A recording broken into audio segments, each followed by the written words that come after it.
नमस्कार दोस्तों। 1947वें लेख में 5वें महीने के 10वें दिन आप सभी स्नेहीजनों को शुक्रवार अक्षय तृतीया एवं परशुराम जयंती की शुभकामना के साथ अवधपुरी भेल भोपाल से जय श्री कृष्ण और जय भवानी। ब्राह्मण परशुराम का क्षत्रिय अवतार। दोस्तों, आज अक्षय तृतीया के साथ परशुराम जयंती भी है। आज का लेख पूर्व जन्म में श्री राम के परशुराम रूपी क्षत्रिय अवतार पर आधारित है। जमदीदी ऋषि के और रेणुका माता के यहाँ परशुराम जी ने जन्म लिया। अब प्रश्न ये उठता है, ब्राह्मण परिवार में जन्म के बाद क्षत्रिय रूप क्यों धारण करना पड़ा। दोस्तों, परशुराम के पिता ने प्रण लिया था, भोजन करते समय जो भी अतिथि उनके द्वार पर आएगा वह भोजन करने के उपरांत ही जाएगा। ऐसे ही एक समय की बात है, सहस्त्र अपने सैनिकों के साथ जमदीदी ऋषि के यहाँ आए। नियम के अनुसार समस्त सैनिकों के साथ सहस्त्र ने भोजन ग्रहण किया। सहस्त्र सोच में पड़ गए, बिना किसी पूर्व सूचना के आए अतिथि को इतनी अल्प अवधि में भरपेट भोजन की व्यवस्था कैसे हुई। वास्तव में जमदीदी ऋषि के पास कामधेनु गाय थी। पूरे परिवार के लिए भोजन की व्यवस्था कामधेनु गाय पर ही निर्भर थी। सहस्त्र ने अपने सैनिकों से कह के कामधेनु गाय को अगवा करवा लिया। परशुराम को जब यह बात पता चली, वो क्रोधित होकर सोच में पड़ गए, यह राजा कैसा है, रक्षक होने के बदले हमारी गाय को ही ले गया। तत्काल ही उसी क्षण परशुराम ने निश्चय किया, राजा सहस्त्र का वध करके अपनी कामधेनु गाय वापस लाकर ही रहूँगा।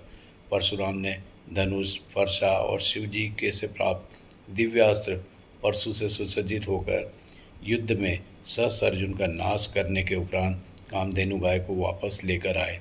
परशुराम का पराक्रम सुन जमदीदी ऋषि ने आदेश दिया, आपने ब्राह्मण के रूप में जन्म लेकर क्षत्रिय कर्म कर राजा का वध किया है, इसलिए तीर्थ यात्रा करके पवित्र होने के उपरांत ही आश्रम में प्रवेश करेंगे।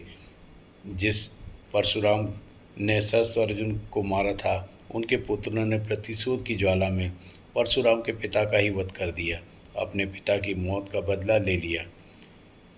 परशुराम को जब यह पता चला तो क्रोध की ज्वाला में निश्चय किया, किसी भी क्षत्रिय को जीवित नहीं छोड़ेंगे, और सहस्त्र के सभी पुत्रों को मारने के बाद 21 बार युद्ध में अनेकों क्षत्रियों का वध किया।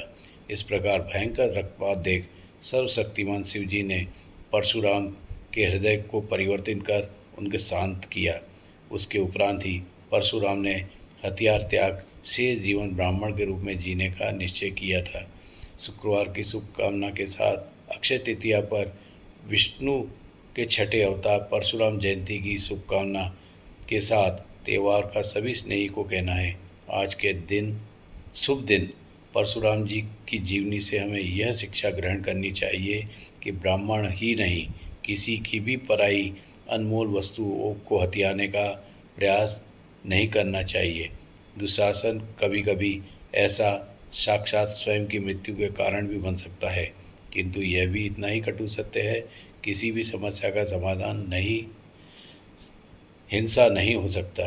अतः ब्राह्मण रूपी जीवन ही भक्ति के साथ मुक्ति का सर्वश्रेष्ठ मार्ग भी है।